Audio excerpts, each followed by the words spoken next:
እሺ እሺ። እና ራሴን ሳቅ ምናምን ሐሙስ ዕለት ነው ጠዋት ነው ይለያም በመስኮት ፀሐይ ምናምን አለና ራሴን ስል በአፍንጫዬም በአፌም ደም ነው።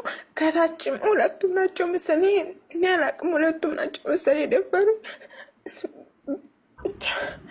ብቻ ሰው የታረደ ነው የሚመስለው። በጣም ደም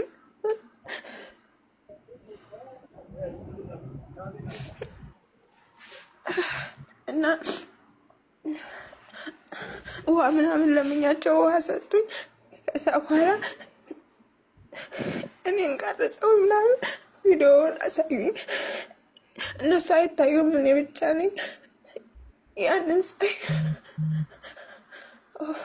ልቤ ሽርትት ያለው ሳርዬ ከሞትኩ ደረፍኩት። ያንን ሳይ ምናምን ወይኔ እናቴ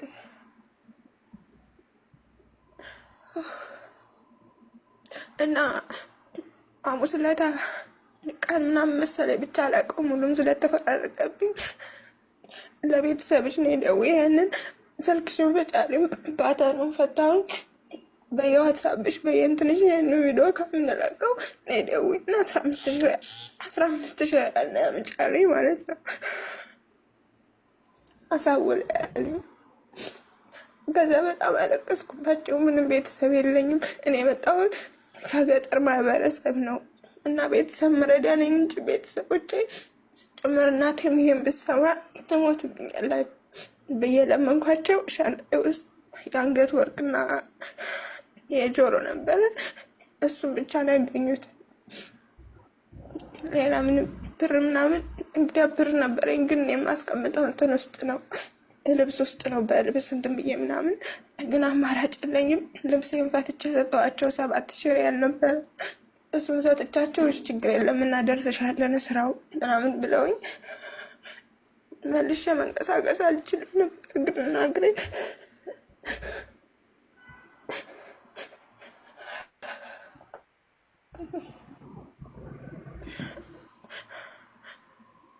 እና መጀመሪያ ሲሄድ መጀመሪያ ወደ ከስራ ገና ስገባ የት ክልል ነሽ ነበር ያለኝ ማለት ነው። የት ክልል ነሽ ምናምን። ከዛ ኢትዮጵያዊ ነን ምን ነው ምናምን አልኳቸው። ከዛ ሌላ ቋንቋቸውም እንትን ነው ብዙም አላውቅም፣ ግን እንዴት ተረዳው ሲሆን እንትን ኦሮሞኛ መሰለኝ ያወሩ ነበር። ግን ስገባ በጣም ይሸት ነበር፣ የሆነ በጣም ይሸት ሽቱ ነበር። ከዛ ወደ ጭራሽ ያለው እንጂ ምንም አላውቅም። ንፍልል አልኩ ነኝ።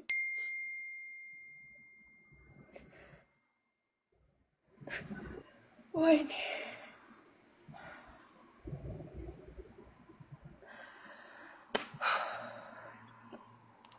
እና ሳራዬ ሐሙስ ዕለት መልሼ እነሱ እዛው ነው ያደር። ብቻ ዓርብ ዕለት ነው እኔ ራሴን ያወቅሁት። ዓርብ ዕለታም ያን ሻንጣ ሐሙስ ዕለታ ያን ሻንጣ ያለ ብርም ስሰጣቸው እሺ እንለቅሻለን ምናምን ብለውኝ፣ ቦታው የሚገርምሽ ነገር እዛው ነው። ብዙም አራቅንም ሲጀመር። እኔ ኢጃዛ ቤቴ ጅዳ አካባቢ ያሉት ካወቁት ሀየር ሰፋ ነው ኢጃዛ ቤቴ እና ስራው ራሱ ሀየር ዛህራ የሚባል ነው ብለው ቅርብ ስለሆነ ነው በጣም የደፈርኩት። የሌላ ስራ እና ብዙም ሩቅ ቦታ ምናምን አይደለም፣ እዛው ቅርብ ነው። በኋላም ደግሞ ዓርብ ዕለት አበያዬን ለብሻ አልብሰው ምናምን ስወጣ በጭራሽ ራሴን ምንም አላውቅም። ግን የሆነ ብቻ ጅዳ አካባቢ ያሉት ያውቁታል። ሀየር ሰብ አካባቢ የሆነ ናህድ የሚባል ፋርማሲ አለ። እዛ አካባቢ እኔ ጫፍ ቁጭ ብዬ በኋላ ራሴን ያወቅኩት ቀን ምናምን ነው። ሲያወጡኝ አላውቅም፣ ወየት እንደሚጥሉኝ አላውቅም፣ ለምን እንደው አላውቅም። ስልኬም እነሱ ጋር ነው። ስልኬንም አልሰጡኝም። ቆዩ ጋይስ ትናገርና ትጨርስና ቪዲዮ ትከፍታለች። መጀመሪያ እውነት መሆኑን እኛ እንመን። እኔ አሁን ማለት በጣም ስለምታለቅስ እኔ እየተረዳውም አይደለም። የምናግዛት ሰው የምናግዘውን ነገር እንድናግዘው ከፈለገ ተረጋግቶ ነው ማስረዳት ያለበት የመጀመሪያው ነገር። ምክንያቱም ለመረዳት ለማገዝ ወደ መፍትሄው ለመሄድ። ስለዚህ እሷ አልተረጋጋች። ቪዲዮ ክፈች በለ ቪዲዮ ቆይ መጀመሪያ ትረጋጋ። ሳትረጋጋ ምኑ ቪዲዮ ላትከፍታል? እናንተ አይታችሁ በፎቶ ምናምን እንድትበትኑ ነው? ትረጋጋ መጀመሪያ። ትረጋጋና ታውራ። ከዛ እናግዛት። እኔ በእርግጥ ሳውዲ አይደለም ሳውዲ ሰው እንጠራለን እንዴ። ቆየሁ ጁዬ። እሺ ቀጥይ ማሪ። እና ዓርብ ዕለት የሆነ እንትን ነው ውጭ ላይ ምናምን ነው በኋላ ራሴን እንትን ያልኩት ምናምን። ከዛ በኋላ ስልኬም እነሱ ጋር ስለነበረ ስልክም የለኝም መደወለ የሆነ ቢጋላ ምናምን አለ የሀበሻ ቢጋላ አሉ ምናምን ሴቶቹ ጓዝ ምናምን እንትን ብለዋል። ጓዝ ምናምን ይዘው ገዝተው ምናምን እየሄዱ መሰለኝ አቅራጥና እነሱ እስካስደውሉ ምን ሆነሽ ነው ምናምን ሲሉኝ አይ ከመዳም ቤት ተጣልቼ ወጥቼ ነው አልኳቸው። እና የጓደኛዬ ስልክ ነበር ጓደኛዬም ያለችው መካ ነው በቃሌ የማውቀው ለእሷ ደውዬ ምን ሆነሽ ነው ስትለኝ የሆነ ብር ላስልክ ወደ ኢትዮጵያ ሸሪያ የተቆረጠብኝ አልኳት። ስልሽ ይሄ ምኑ ይነገራል? ከዛ እሺ ብላ እሷ ስራ ነበረች ዓርብ ቀን በጣም ስራ ይበዛባታልና ከመሸዋር ጋር አገናኝታኝ እኔም ሄድኩኝ እጃዛ ቤት። ከዛ ቤት እንኳን የሄድኩባትን ጭራሽ አልነገርኳትም። እንደ ሄድኩኝ ያው ስልክም ስላልነበረኝ ከማንም ሰው አልተገናኘሁም። ከዛ እየፈለጉኝ ነበረ። እችኛይቱን ጓደኛዬን ፈልጋኝ በቃ ስለስ ኦንላይን ላይ ስላልነበርኩ እየፈለጉኝ ነበር። እኔም ለማንም አልተነፈስኩም፣ ብቻ ተቃጠልኩኝ።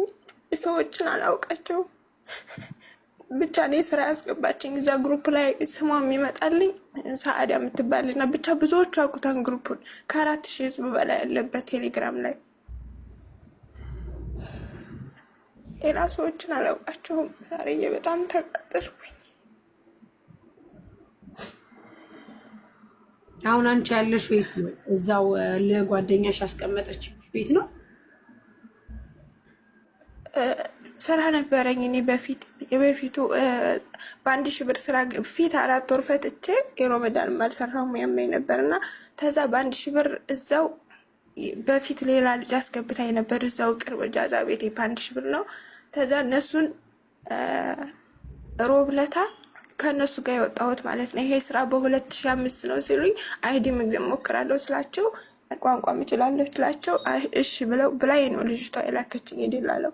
እና ከዚህ እህቴን አቋት ነው ብዬ ነው አረቦችን የወጣሁት ከ1000 ብር ስልሽ ካልተስማማውኝ እዛ ማይረባ ከሆነ መለሳለሁ፣ አይ ደህና ከሆነ ደግሞ ቴሌግራሙ ላይ እንደኔ ያሉ ስራ ያጡ ስራ የሚፈልግላቸው ያጡ ለአንደኛዋ ከታታለሁ ብዬ ስራ ነበረኝ እዛው ቅርብ ማለት ነው በ1000 ብር ቀላል ስራ። ታዛ ልጅቷ ጋር ኢጃዛ ሄጄ እነዚህኞች አረቦች ለምን አትመጭም ምናምን አሉ። ሰኞ ሆነ። ከዛ እንደገና ሰኞ ለታ ዝም ብለ ግሬን እየገተትኩኝ 1000 ብር ስራ መጣሁኝ እና እዛ ነው ያለሁት አሁን ኢጃዛ ቤት ነው። ኦኬ አሁን አንቺ ስራ ነው ያለሽ? አዎ ወደ ድሮ ስራ ተመልሻለሁ። እሺ ጥያቄ ልጠይቅሽ አሁን ደግሜ። አንቺ ተደፈርሽ በማታውቂያቸው ሰዎች ከተደፈርሽ በኋላ አውጥተው ጣሉሽ፣ ስልክሽ ወሰዱሽ አይደል? አዎ ስልክ እነሱ ጋር አንድ ሰዓት ተራ አንድ ሰዓት ዝግ ነው። አሁን በጣም ይጨነቀኝ ነገር ዛሬ ቤተሰብ ስልክ አለ እንዳለ አሁን ያን ቪዲዮ ቢፖስት ይሄ ማን ነው ስልክ? የኔ ስልክ እነሱ ጋር አልሰጡኝም። ይሄ ማን ነው ስልክ? ይሄማ የራሴ ነው። አሮጌ ስልክ ነበር። ከዛ አዲስ ሸሪያ ሳኒና ተጠራች። ምን ከፈኩኝ? የኔ ስልክ ሳውዲ ጅዳ ላይ አንድ ሰው ነው ዋትስአፕ ድሮ አዲስ ነው። እሺ ስለዚህ አሁን ሳውዲ ላይ ህግ የለም እንዴ? ሳውዲ ላይ ህግ የለም። ምን ላድርግ? እኔ ህገወጥ ነኝ። ህገወጥ ወንድም ይሁን ከራስ ጤንነት ከራስ እንትን ይበልጣል። ጋይስ ወይ ምንድነው? ሳሪ ምን ሆነሽ ነው? እሺ ሳውዲ ጅዳ ላይ ወንድም ይሁን ሴትም ይሁን አንድ እህታችን ህገወጥ ናት። ሰው ፈልጋ እኔ ጥያቄ የምጠይቀው ህገወጥ አሁን ለምሳሌ እሷ ህገወጥ ተደፍራ ህገወጥ ስለሆነች ተደፍራ እንደዚህ ተጫውተውባት አታውቃቸው ቪዲዮ ቀርጸዋት ህገወጥ ነው ብላችሁ ነው የምትተውት? አበሻ ናቸው። አዎ ግን አታውቃቸው። ማክስ ለብሰው ከስራ ግሩፕ ስራ አለ ብለው ነው የወሰዷት። እነሱ ጋር እኮ 3 ቀን ሳድር እኔ ብዙ ሰዓት ራሴ ቀናላለሁ። እንደ እድ ለቢሷ የምትለው አወተሽ ወዴት ተመለሽ? ወደ ስራ ተመለሽ አይደል? ወተሽ ወደ ስራ ከመመለስ ይልቅ ወተሽ እንደዚህ አይነት ሌላ ጓደኛሽን ደውለሽ እንትን ከማለት ይልቅ ወደ ህግ መሄድ ነው የሚሻለው ወይስ ደግሞ ወደ ስራ? መኖሪያ ፈቃድ የላትም እንድትታከም መደፈሯን እኛ ምንድናል እንድትታከም ከተደፈረች ደግሞ ሕክምና እንድታገኝ እንፈልጋለን። ከዛ ለስራ ብለው ወስደዋት እንደዚህ አይነት ነገር ያስደረጓትን ግሩፑንም ማወቅ እንፈልጋለን። ልጆቹንም በጥቆማ እንዲያዝ እንዲመለከት ነው። ግን ሳውዲ አረቢያ ላይ ጅዳ ላይ ያለ ሰው እንዲረዳት እንዲያግዛት ፈለጉ። ቪዲዮ ልትወጣ መጀመሪያ ግን የሚያግዛት ሰው አንቺ ኩልሽ እንዲህ አይነት ምክንያቱም ቀርጸዋታል። ጆከር አንቺ እኮ እንደማንኛውም ሰው ይሄንን ያው ይልኝ ብለሽ ኪትሽን ገርቀሽ ቆይ ለሚያሳይሽ ራሳቸው ደፍረውሽ ራሳቸው ስራ ብለው ወስደውሽ እኮ አንተ ምሻቆነሽ ችግር ላይ ያለሽ ሳውዲ አረቢያ ጅዳ ያላችሁ ችግር የለውም። ማንኛውም ይረዳል። ገና ለገና ቤተሰብ ያያል ብለሽ ነው እንዴ የምታስቢው? አንቺ ስመምሽ ቁስልሽ ይሰው አንቺ ሲያለሽበት ሁኔታ ቀርጻታል። የተደዋወለች የሄደችበት ስልክ አለ እንዴ? በመጀመሪያ ደረጃ እኮ አንቺ ወደ ስልኬን ቀርቦ ተበዳል ነው የምትለው እሷ። ህግ ቦታ ነው መሄድ ያለብሽ። ምክንያቱም አንቺ አሁን ከዚህ በኋላ አርግዘሽ ቢሆን ኢንፌክሽን ኖሮብሽ ቢሆን ይሰማሻል። የተለየ ማድረግ ጆከር ኖሮብሽ ቢሆን እንዴ ማወቅ ትችያለሽ? ስልክ ምናምን